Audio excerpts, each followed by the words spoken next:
vez fue un error, lo sé. Ese último café me pude detener, lo sé. Pero volví a caer. Fui retrocediendo y por fin entiendo que no te puedo olvidar. Y si mañana despierto y ya no te encuentro, da igual, hoy quédate.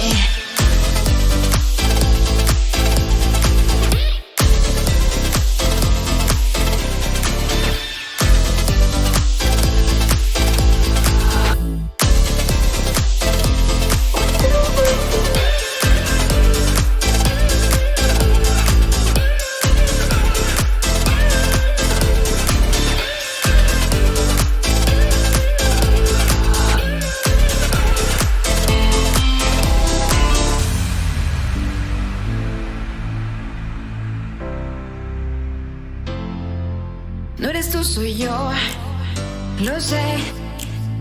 Vas a desaparecer, eso es lo mejor, lo sé. Esta es la última vez. Después de tanto tiempo, no sé por qué otra vez te quiero.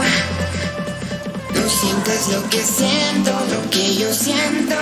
Mañana es otra historia, pero hoy quédate.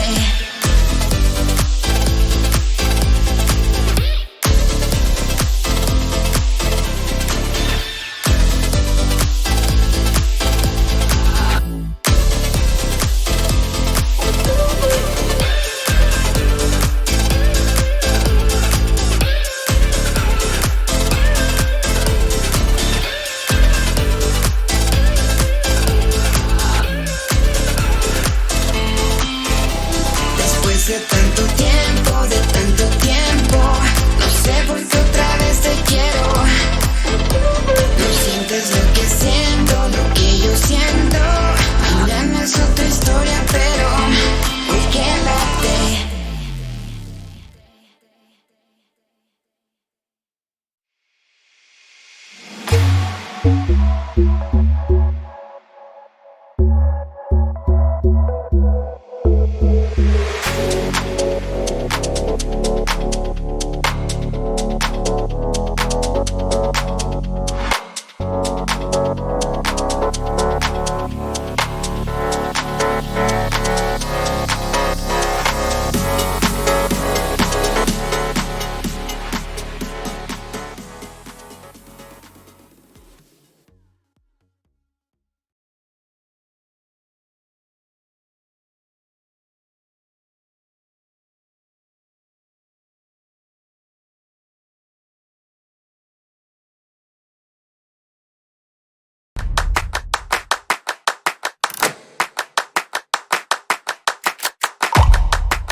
Hola a todos, un gusto estar con ustedes hoy en este Oracle Fest. Mi nombre es Sandra Guasotti, soy Senior Vice President de Oracle en Latinoamérica y estoy encantada de poder conversar hoy con un líder realmente inspiracional. Voy a conversar con Juan David Aristizábal. Él es emprendedor, docente universitario, conferencista, pero hoy en día tiene una meta que realmente nos inspira y nos convoca a todos, y que es la de acelerar 100.000 talentos en toda América Latina. Combina para eso educación, tecnología, finanzas, conecta inversionistas con talentos para así generar nuevas oportunidades para ellos en el mercado.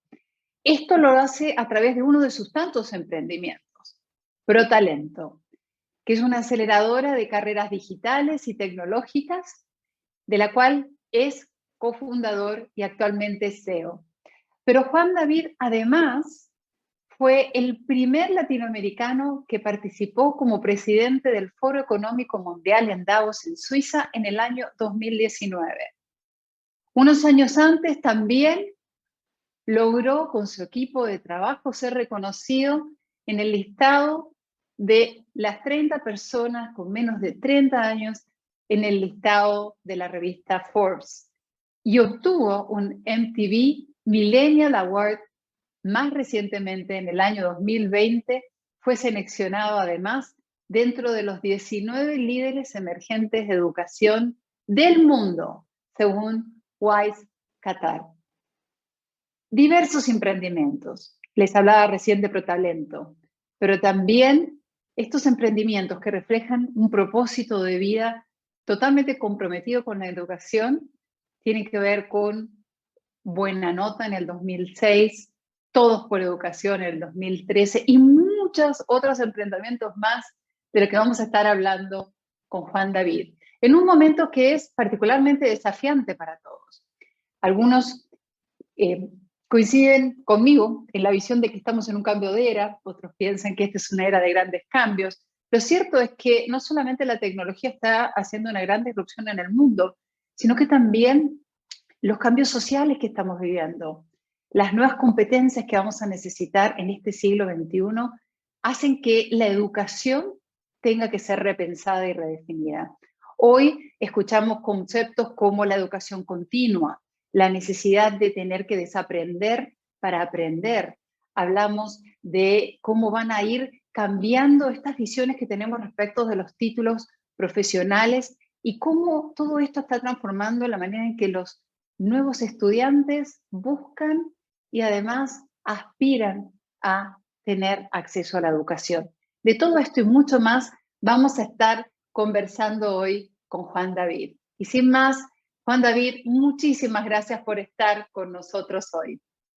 Sandra, gracias por esta invitación, un gusto y gracias a todo el equipo de Oracle por juntarnos, por esta fiesta literal para aprender.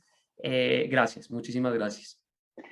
Muchas gracias a ti y déjame comenzar preguntándote, ¿cómo nació esta idea? ¿Qué es ProTalento? ¿Cómo es esta visión y este sueño de acelerar 100.000 talentos en América Latina?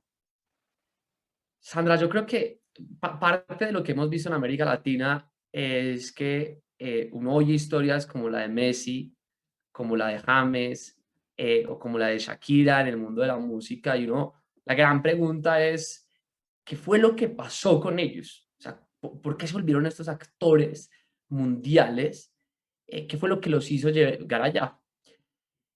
Y una de las cosas que nosotros decidimos con Laura, la cofundadora, con Mariano, el otro cofundador de ProTalento, es, oye, ¿qué pasa si nosotros salimos a la calle no a fichar bailarinas, ni cantantes, ni futbolistas, sino hombres y mujeres muy cracks al mundo de la tecnología?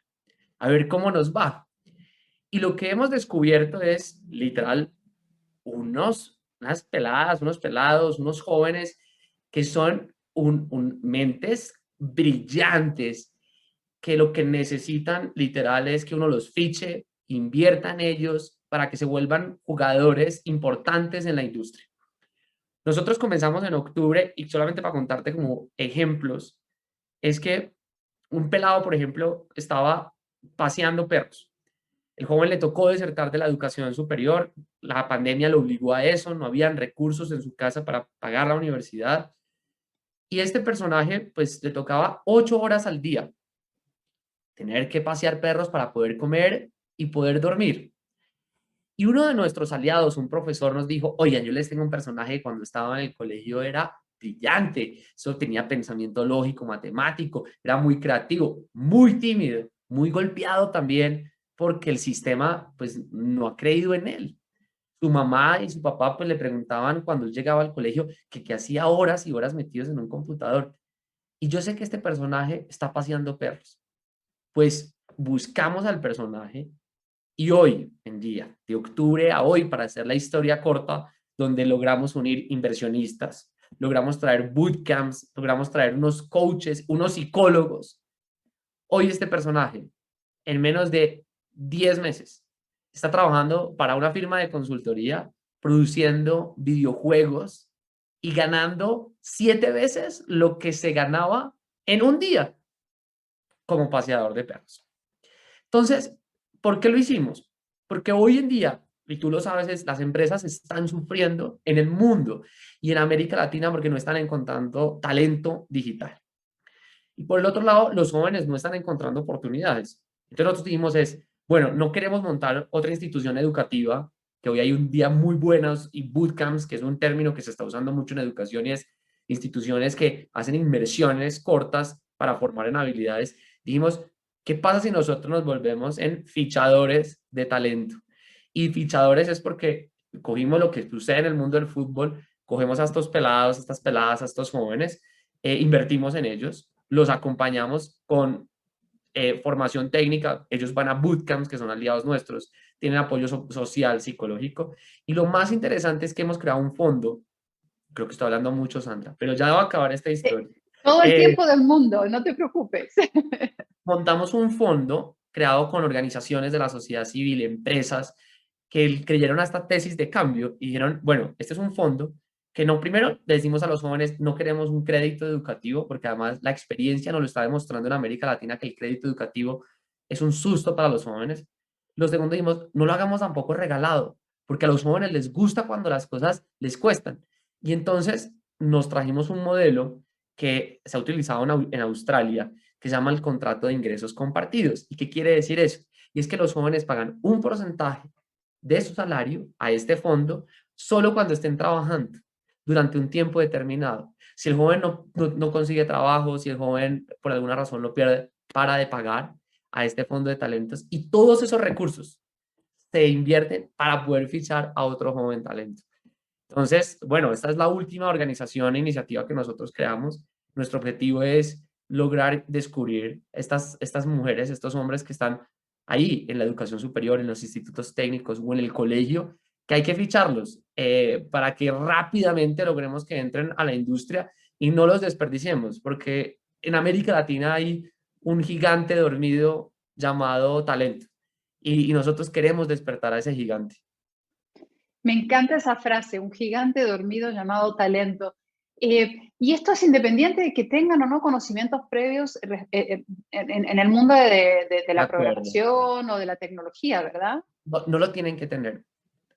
Nosotros estamos buscando unas características en ellos. La principal y la más importante es grit, la autodeterminación, la perseverancia, porque es un mundo retador, lograr desarrollar el pensamiento lógico matemático para poder desarrollar, pues ese puede desarrollar, pero para poder hacerlo se tiene que tener mucha disciplina para hacerlo, y esa es la primera. Y ya lo segundo, pues tienen que tener unas competencias, digamos, cognitivas para poderlo hacer.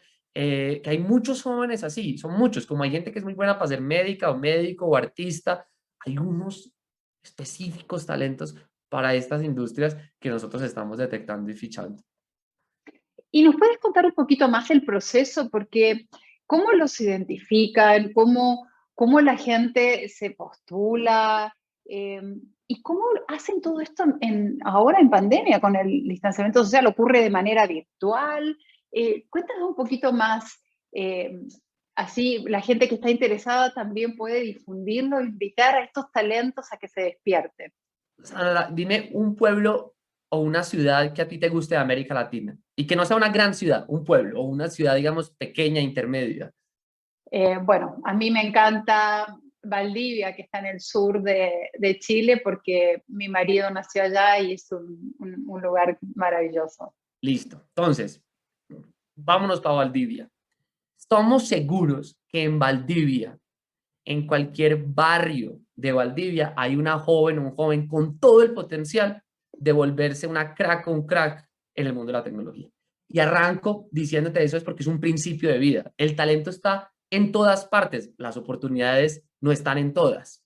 Entonces, cuando uno reconoce que no importa el territorio, sino que cuando se pone las gafas diciendo vamos a encontrar ese talento en Valdivia es muy fácil, porque en Valdivia hay una rectora o un rector, en Valdivia hay mamás y papás, en Valdivia hay curas, en Valdivia hay personas adultas. ¿Qué hacemos nosotros? Le pedimos a gente en Valdivia, oiga, díganos quién es la próxima Shakira o el próximo James o el próximo Messi para el mundo de la tecnología. siempre en cada pueblo o territorio de América Latina uno se encuentra que alguien le dice, ah, yo se lo tengo. Y entonces, pues eso es parte de cómo nosotros hemos hecho a la hora de detectar jóvenes talentosos, es usar las redes que ya existen de personas que nos dicen, yo se lo tengo. Eso es un primer vehículo. El segundo es nosotros estamos trabajando con empresas que nos dicen, creemos semilleros para que nuestro talento digital aumente. Entonces, esos semilleros digitales nos aliamos con la empresa, entonces tenemos como el perfil de entrada y nos dicen, mira, así es como yo lo quiero. Y nosotros hacemos campañas en redes sociales que somos muy exitosos y cuando tú contabas lo del MTV, es porque nosotros hemos sabido utilizar los medios de comunicación para mover a los jóvenes.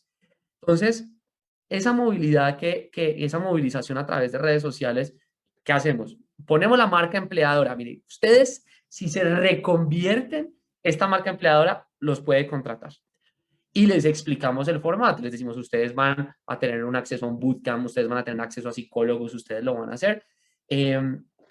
Usualmente se nos postulan 1000 personas para 25 cupos. Y digo 25 no porque no quisiéramos que estuvieran los 1000, sino porque pues también nosotros tenemos, como contabas, tenemos que unir quién nos fonde, tenemos que juntar las empresas empleadoras y tenemos que tener asegurado que existe ese camino para no generar falsas expectativas de, estudia y no sabe a dónde va a llegar. Entonces, han sido esos dos caminos hablando con las redes, y las redes es las redes humanas, que son las más poderosas del mundo, y es, vamos a encontrar en Valdivia una profesora que nos diga, vamos a encontrar a la siguiente Sandra. Y así es que llegamos, digamos, ¿cómo se llama tu esposo? Sergio. Sergio. Entonces vamos y decimos a una profesora en Valdivia, vamos a encontrar a un Sergio. Y siempre, siempre nosotros nos encontramos que hay una persona que dice, este joven está ahí desperdiciado, está ahí sentado como con ese talento dormido y le decimos, bueno, preséntenos y pues hay que hablar con él, con la mamá, con el papá para decirle, bueno, vamos a salir de esta situación. Súper interesante porque tú hablas de encontrar ese talento donde el talento está. Y cuando yo te escuchaba hablar, la forma tradicional de educar ha sido como un poquito al revés, ¿no? Como que en torno a un modelo que parte desde los profesores y los contenidos, y eso lo llevo a los estudiantes. Tú estás hablando, quiero encontrar el talento donde está, por eso me conecto con las redes, veo en estos lugares incluso remotos, con lo cual se hace accesible. Pero esto significa cambiar la visión de la educación eh, radicalmente. O sea, que vemos que está pasando además en distintos aspectos. Eso le está pasando hoy a muchas industrias. Pero en el campo de la educación, esto también implica centrar el modelo en el aprendizaje, en la capacidad que tiene este talento de aprender más que yo empujar mi conocimiento, que era un poco el mundo del que veníamos, ¿no? ¿Cómo estás viendo tú todos estos cambios Y poner algo en súper interesante educación? es que volvamos a Valdivia y es, nosotros queremos que los talentos, muchos de ellos, se puedan quedar en su zona donde viven. Y eso tiene un poder de irrigar la economía fundamental, porque las empresas pueden contratar a este talento desde allá. Y eso no lo cambió la pandemia. Entonces, este joven, pues, empieza a ganar unos ingresos que no solamente le mejoran la vida a él, sino a toda su comunidad. Y es llevar prosperidad a una región como América Latina, donde hay tanta desigualdad, sobre todo territorial. Si uno está en ciertas ciudades, pues tiene unos ingresos. Eso te lo menciono porque también cambia al final el modelo de ingreso de la gente y es cómo uno permite que en Valdivia llegue ese lugar, esa economía digital pueda llegar. Cuando tú miras la historia de Hércules, la historia de Hércules es bien particular porque a Hércules al final es un expulsado del Olimpo y él le toca recorrer un viaje del héroe y él toma una decisión muy interesante al final de convertirse en héroe, es que él al Olimpo no tiene que entrar para ser feliz, que él donde está puede ser un héroe. ¿Y eso por qué sucede? Es porque él se quedó en su comunidad. El Olimpo no era lo que lo hacía el héroe. Lo que lo hacía héroe era su capacidad de coger músculo, tener perseverancia y usar sus talentos en el terreno, no era estar en el Olimpo.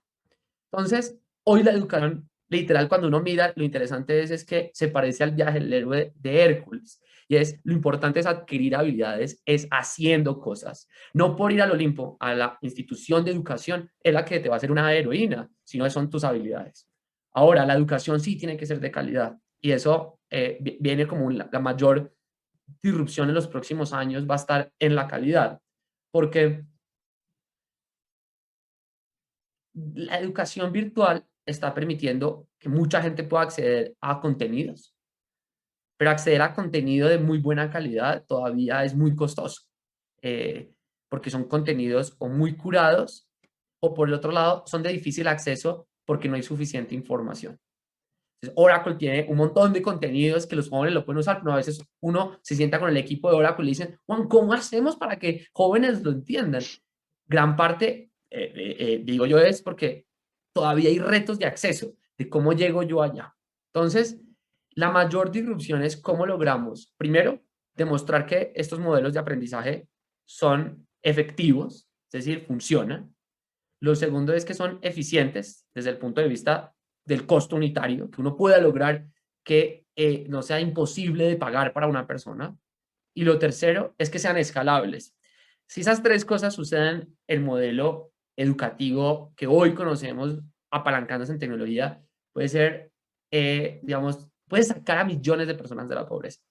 Pero aún no se ha logrado, porque alguna de las tres falla.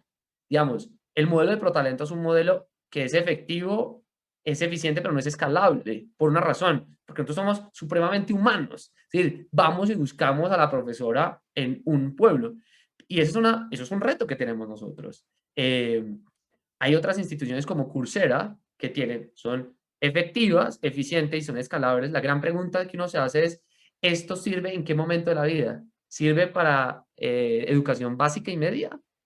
Todavía la educación dice que no. Dice, no, esto sirve es para educación superior. Entonces, todavía hay debates en qué momento es que esta disrupción tecnológica va a permitirnos sacar a millones de personas de la pobreza y garantizarnos muy buena educación, porque aún, pues, esos Olimpos existen por alguna razón. Y yo creo que uno también tiene que cuidar la educación superior en ese sentido. Yo creo que la universidad en América Latina a veces la criticamos mucho y decimos, no, están súper desconectados.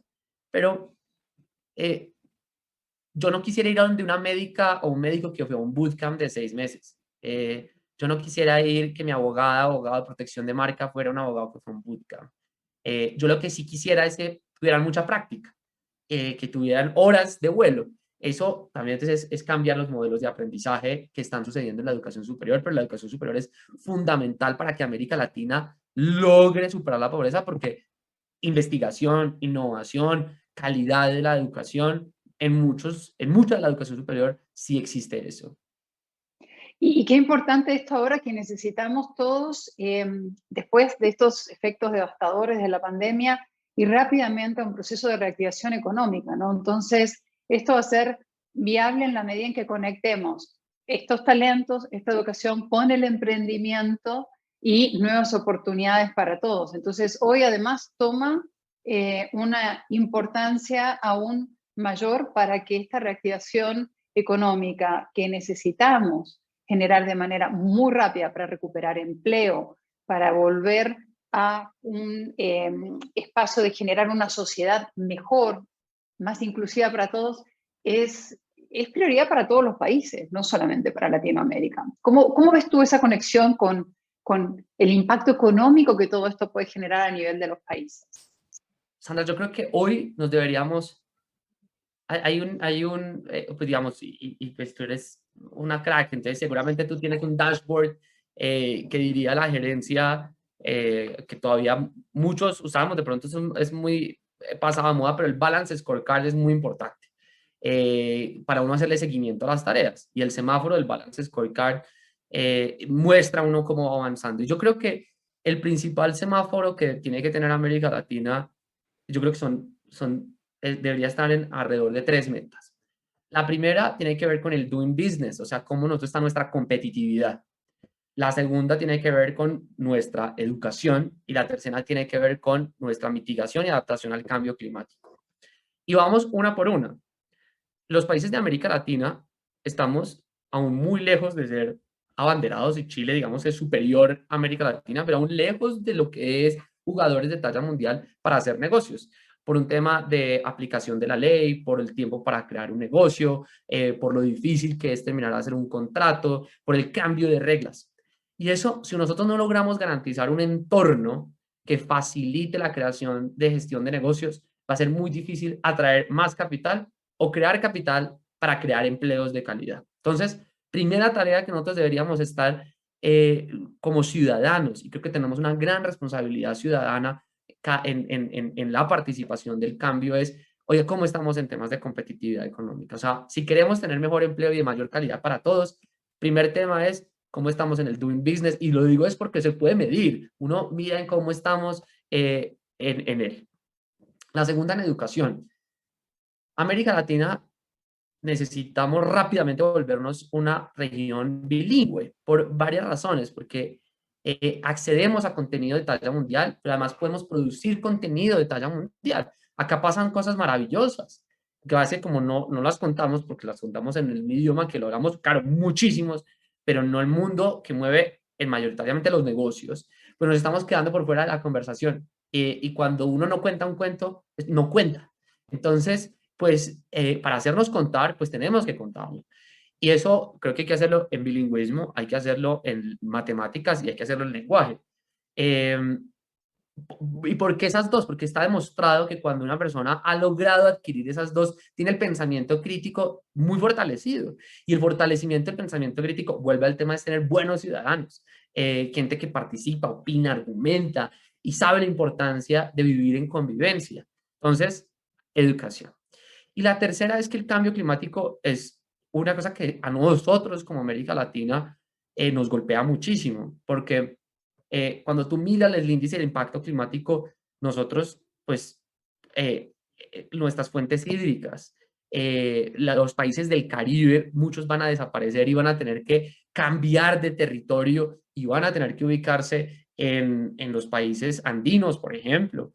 Eh, el impacto que tienen alimentos. Entonces, una de las prioridades nuestras debe ser cómo nos estamos adaptando a nuestras ciudades y negocios al cambio climático.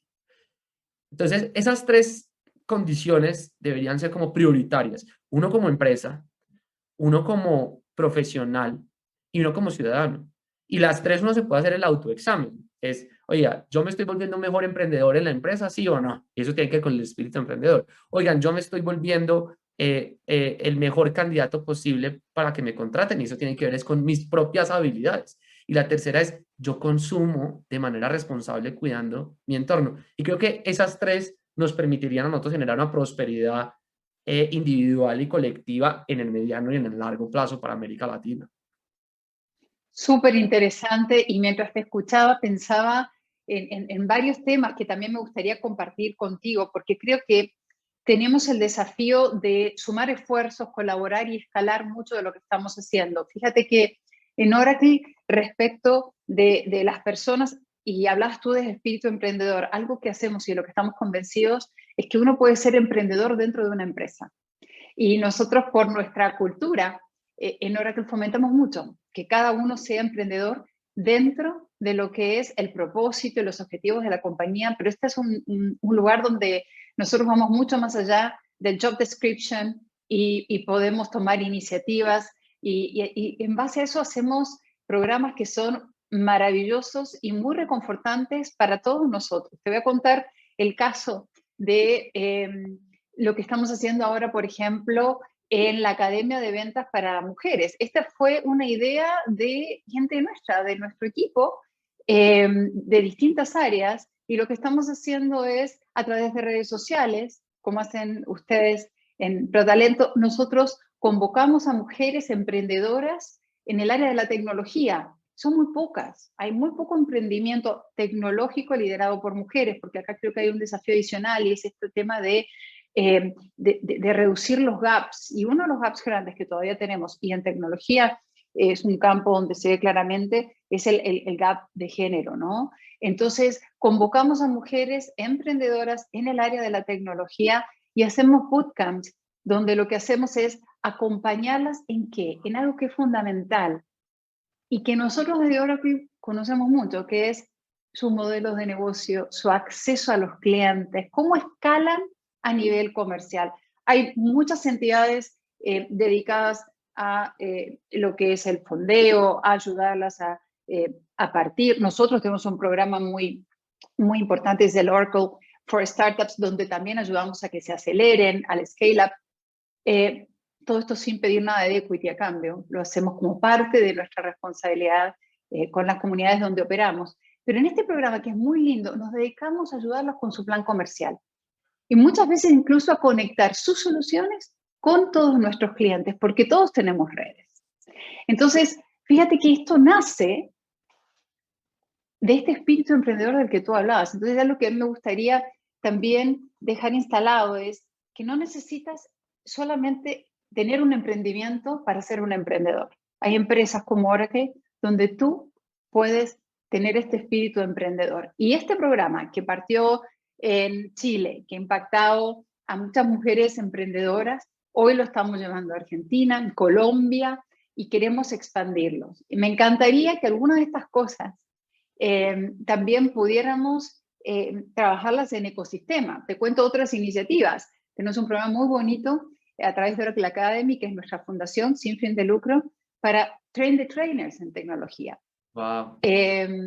Estamos ahora, este año, muy emocionados, impulsando algo que nació en Brasil, que es lo que llamamos ONE, que es el Oracle Next Education, que es un programa a través del cual nosotros conectamos dos pilares.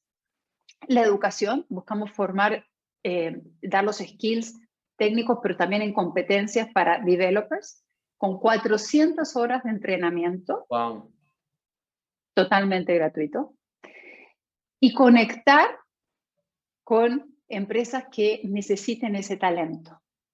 Y este año nos hemos puesto, nosotros acabamos de comenzar un año fiscal, un sueño de, por cada contrato que nosotros firmemos con nuestros clientes, vamos a aportar a educar a 10 personas.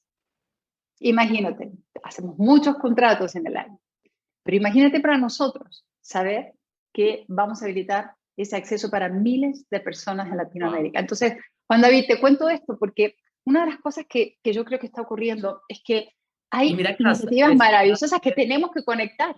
Tenemos y a que las tres le conectarnos. pegas. O sea, las A las tres les tres le están pegamos. pegando a poder adaptar nuestra economía a una economía mucho más limpia, poder prepararnos en habilidades. Y si hay ese espíritu emprendedor, lo que hay es habilitadores para poder crear negocios nuevos que nos ayuden a tener una región mucho más próspera. Entonces creo que en esas tres que me contaste, esto de One, que me pareció fascinante, el programa de mujer, cada uno le pega a resolver esos tres, que yo creo que ese es el balance scorecard que deberíamos tener todos en las oficinas, cómo le estamos pegando a esas tres desde lo que hacemos. Me encanta lo que dice. Balance Scorecards, OKRs, lo que sea que usemos, pero tenerlo siempre como esta guía, ver cómo estamos pegándole a esto, que yo llamo también los grandes pilares de los propósitos, que nos motivan más allá del trabajo que hacemos en nuestras empresas, a dejar un legado. ¿Cómo hacen ustedes para conectar? Porque tú hablabas de encontrar el talento, hacerlo visible, ayudar a formarlo. ¿Cómo conectas con la otra punta, con quienes requieren ese talento? ¿Cómo lo están haciendo? Yo creo que ese ha sido el éxito nuestro, es porque arrancamos por ahí. Nosotros lo que hacemos lo denominamos como un pacto por la empleabilidad. Y el pacto por la empleabilidad es que nos sentamos con la empresa y le decimos, cuénteme cómo es que usted quiere a su talento. Y la empresa nos dice, no, yo quiero esto. Hace el mercado, hemos dicho, la lista del mercado. Y le decimos, bueno, se compromete que si llegamos a esas condiciones usted los contrata. Entonces, unas empresas dicen, yo me comprometo con el 30%, con el 50% o con el 100%. Y entonces, cuando vamos y fichamos al talento, lo que estamos haciendo es que la ruta formativa, toda está diseñada para que su perfil se reconvierta en lo que la empresa nos dijo. Y eso hace que haya un match, digamos, estamos hablando de seres humanos, pero que al menos logremos que lo que se van a formar y lo que necesita la empresa haya ese match para que se acorten los tiempos de empleabilidad de las personas y se acorten los tiempos para reclutar talento. Porque las empresas sufren porque les toca contratar a 10 personas para que queden 5. Y gran parte es porque o no tienen la socioemocional o les falta algo técnico. Y nosotros nos hemos vuelto una cantera para reclutar talentos porque empezamos reclutando talento de una manera disruptiva, porque no es una headhunter, o sea, nosotros no, pues, no están preparados todavía, sino que se están reconvirtiendo para que lleguen al perfil que necesitan las empresas. Entonces las empresas, pues esa es como la llamada diaria de donde nos dicen, venga, creemos este semillero para esto, este otro semillero para este tipo de lenguajes. Cada uno, digamos que la empresa muy específica. Y tú ahorita mencionaste el tema de mujeres y para nosotros es una urgencia que las compañías nos lo dicen y es, queremos más mujeres, porque es una brecha de 10 mujeres, de 10 talentos, hoy en la industria, de 10 personas que entran a la industria, 7 son hombres, 3 son mujeres. Y nosotros estamos siendo un vehículo para poder pues, ir desde más lejos a encontrarlas, porque hay que convencer a la mamá, al papá, al tío, al hermano, diciéndoles, necesitamos que ellas lleguen allá. Y hay que cambiar un montón de paradigmas, de narrativas que hay alrededor todavía, que estamos rompiendo en América Latina sobre los asuntos de género. Que sigue existiendo mucho machismo en nuestra región y creo que la única forma de romperlo es a través de mujeres muy poderosas como tú. Y por eso, como que de verdad la carrera tuya es esa carrera como cuando uno la lee y dice, wow, es muy crack. Y hay que visibilizarte mucho más porque eso inspira muchísimo. Dice, wow, sí, si ella pudo, yo también puedo hacerlo. Y para eso hay que poner reflectores en las mujeres como tú, que son cracks, que están haciendo las cosas bien, que son ejemplo, para que otras que vienen en el camino digan, listo, hágale, yo también lo puedo hacer. Wow, David, me emociona mucho escuchar de alguien que es tan inspirador como tú algo así sobre mi persona. Y la verdad es que yo tomo la suerte que he tenido en la vida de ir haciendo lo que me apasiona, con una gran responsabilidad de compartir para que más gente se anime. Te voy a contar una historia bien personal. Yo tengo 3 hijos. 2 de ellas son mujeres y uno es un hombre. La más chica, cuando estaba terminando el colegio secundario, quería estudiar, quería irse por el campo de las ciencias de computación, ingeniería. Y hoy, en mi casa, tanto mi marido y yo estamos en el mundo de la tecnología hace muchos años. Y fíjate que en un momento tomó la decisión que no, que iba a ir a estudiar business. Y no entendíamos por qué. Y lo que ella estaba viviendo era una presión social muy fuerte de sus pares, de sus amigas, de que le decían, pero ¿para qué te vas a ir por el mundo de la tecnología? Si ahí las mujeres no tenemos espacio. Entonces ya, y llegaron a convencerla. Y si tú dices que yo de alguna manera hablo con mi testimonio de vida de que sí se puede ser mujer y tener roles de gerenciamiento, etcétera, en este mundo de la tecnología de la información, mi hija estuvo así de cerca por esa presión social, porque para ella era separarse de sus amigas. Sus amigas iban de toda la vida por el mundo de los negocios en su preparación a nivel universitario y ella se iba sola a una universidad en un mundo totalmente distinto. Bueno, ¿qué sucedió? Finalmente fue por ese camino. Encontró muy nuevas amigas que tienen muchísima conexión. Está yendo increíble. Está a punto de recibirse, especializada en inteligencia artificial, es mi orgullo. Y además mantiene sus amigas anteriores. Pero estas cosas simples, esta presión social, esto es con los ejemplos, no solo el que yo te estoy compartiendo contigo y la audiencia, pero con lo que tú haces, es justamente a lo que tenemos que llegar, y es al corazón de la gente, para que la gente se anime a dar ese paso. Porque creo que cada vez más estamos viendo que hay maneras distintas de abordarlo y que sí se puede. Y yo te cuento otra cosa más. Yo no vengo del mundo de la tecnología de la información. Yo vengo del mundo de la banca, estudié relaciones internacionales, me especialicé en economía, en finanzas, en negocios. Y hace 21 años alguien me convenció de cruzarme a este mundo fascinante y he aprendido todo lo que he aprendido a lo largo de estos años trabajando en lo que tú hablas, este aprendizaje continuo, pero yo no estudié tecnología de la información. Y Wow. adoro y estoy muy en este tema. Entonces, claro que se puede, lo que tú dices, Sandra, ¿y eso de cómo? trabajar competencias es fundamental.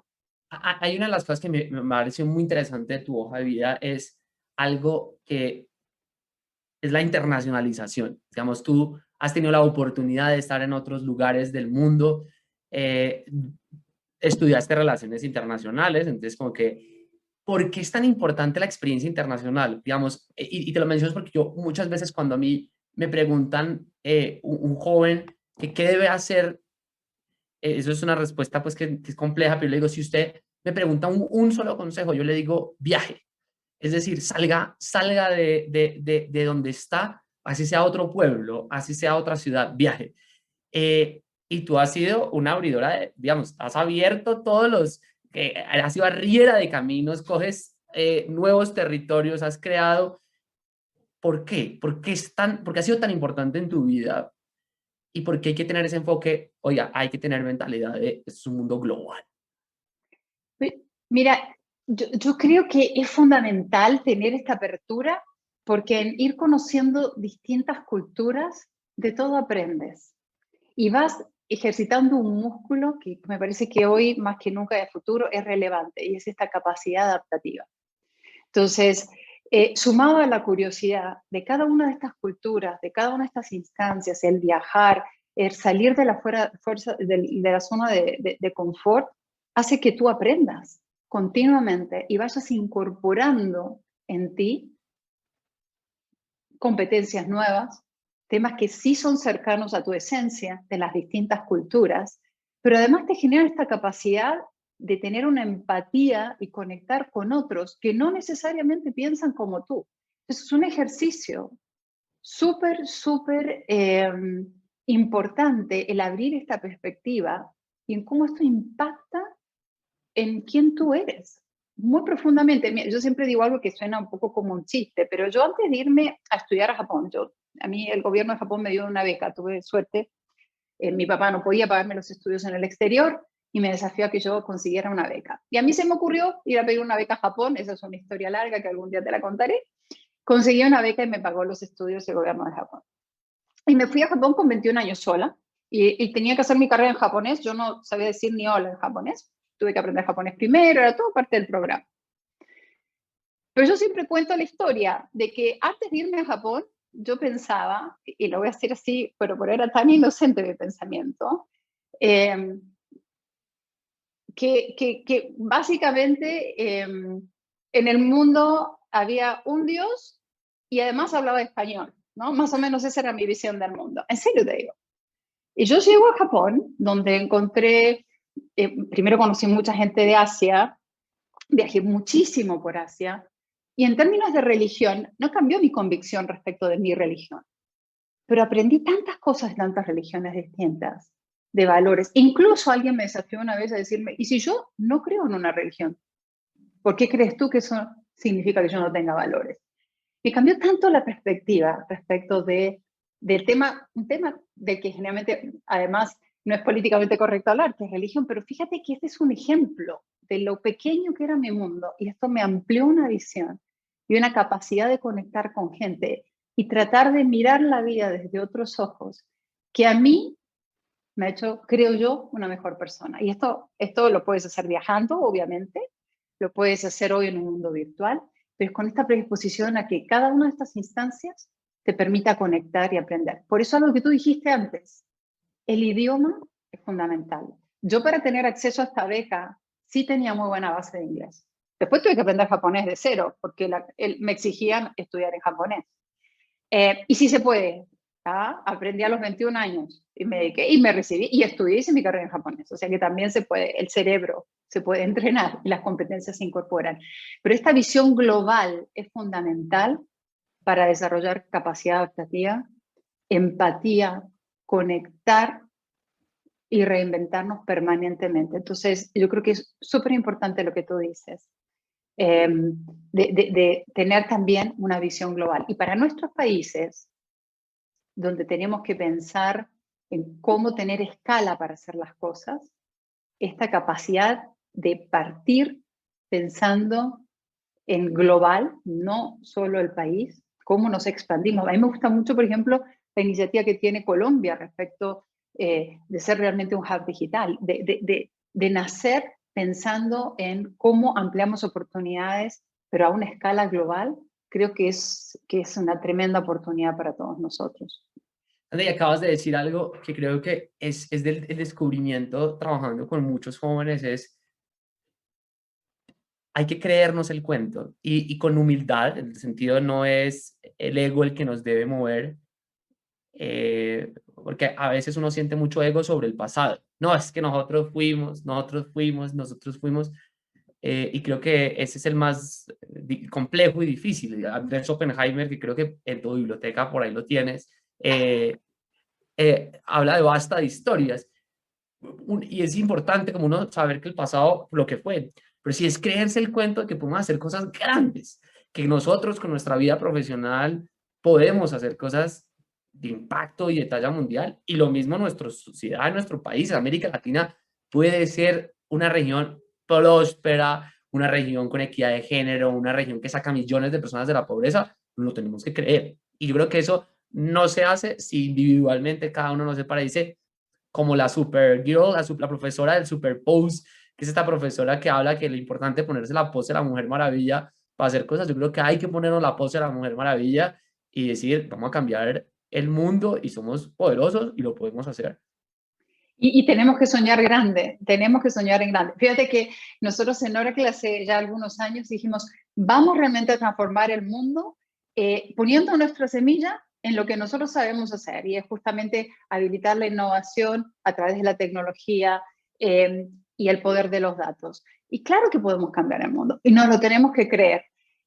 Yo creo que hay otro factor fundamental también, Juan David, y es disfrutar cada paso que das, vivir, o sea, tener esta visión, pero no dejes nunca de disfrutar cada minuto de lo que haces, porque es precioso. Y ahí es cuando tú te conectas, aprendes, y no, hoy en el mundo de hoy uno no puede trazar con certeza cómo va a llegar a cumplir su sueño. Importante tener sueños grandes, hay distintas maneras de llegar, pero disfrutar cada paso en el camino, yo creo que hoy es fundamental. ¿Qué opinas tú? Wow. Wow, es que me pones a pensar porque yo creo que tienes, no lo había visto así, pero no, tienes razón. O sea, no podemos perder la alegría nuestra. De nada sirve llegar y llegar tristes, y llegar a decir, ah, como tienes, mejor dicho, creo que me pones a pensar es porque al final a veces asociamos el éxito con sacrificio. Y yo creo que no, oyéndote, no es éxito, es igual a mucha disciplina, pero con mucha alegría mientras se hace ese camino. Me pones a pensar. Muchas gracias. No, gracias a ti y bueno, quiero, antes de que te vayas, quiero hacerte un par de preguntas más. Por Te quiero traer de supuesto. vuelta al mundo de lo que hablábamos hace un ratito en educación. ¿Qué, qué le dirías a los profesores hoy? ¿Cómo impacta el ser profesor todo esto lo que estamos hablando? Mira, yo creo que una de las cosas que más hay que insistir en,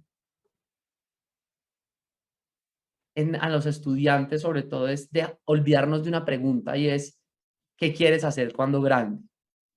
Y es una pregunta que el sistema educativo y los profesores, sobre todo en los colegios o en las universidades, se preguntan mucho, ¿qué quieres ser cuando grande? Y yo creo que hoy el mundo debe cambiar preguntas. Yo creo que esa fue la pregunta de la anterior era. Yo comparto contigo, estamos en una nueva era y creo que la pregunta de hoy que un profesor nos debemos hacer, yo creo que todos tenemos un rol de ser educadores, es preguntarle a la persona qué problema quieres resolver en la vida. Y yo le preguntaba a mi sobrino, oye, ¿qué problema quieres hacer? Y obviamente en la casa le preguntan que a él, le preguntan el bombero. Y cuando yo le pregunté, se me quedó pensando y me sorprendió, dijo, tortugas. Y yo, ¿cómo así que tortugas? Me dijo, sí, es que tortugas con, ¿cómo se dice? Pajitas, pitillos. Y creo que eso detonó una conversación en Nicolás alrededor de que le gustan los temas ambientales, que los temas de los animales, pero está muy pequeño todavía. Pero esa obsesión de qué quieres ser cuando grande, creo que es muy importante tener una visión, sin duda, pero creo que cuando uno se enfoca en desarrollar esa pregunta del problema, pasan varias cosas. La primera, se despierta la imaginación y es cómo voy a resolver ese problema. La segunda, el pensamiento crítico y es tengo que entender el problema. Y la tercera es que me tengo que preguntar, bueno, ¿yo cómo lo resolvería? Y cuando uno se pregunta, ¿yo cómo lo resolvería?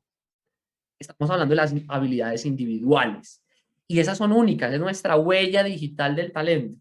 Y esa es, yo lo resolvería trayendo inversionistas, no, yo lo traería comunicando, yo lo traería. Entonces, creo que implica un cambio de pregunta. Y creo que hoy los educadores hay que hacernos nuevas preguntas. Y esa sería la pregunta principal que yo haría hoy en un aula, en educación superior, en un bootcamp, a los niños, a las niñas, es ¿cuál es el problema que quiere resolver?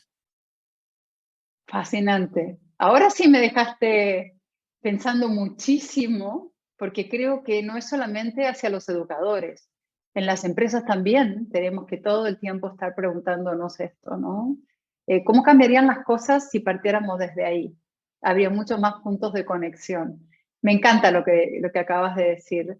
Em, ¿Cuándo te diste cuenta de este propósito que te llevó a entrar de lleno en educación, a todos tus emprendimientos?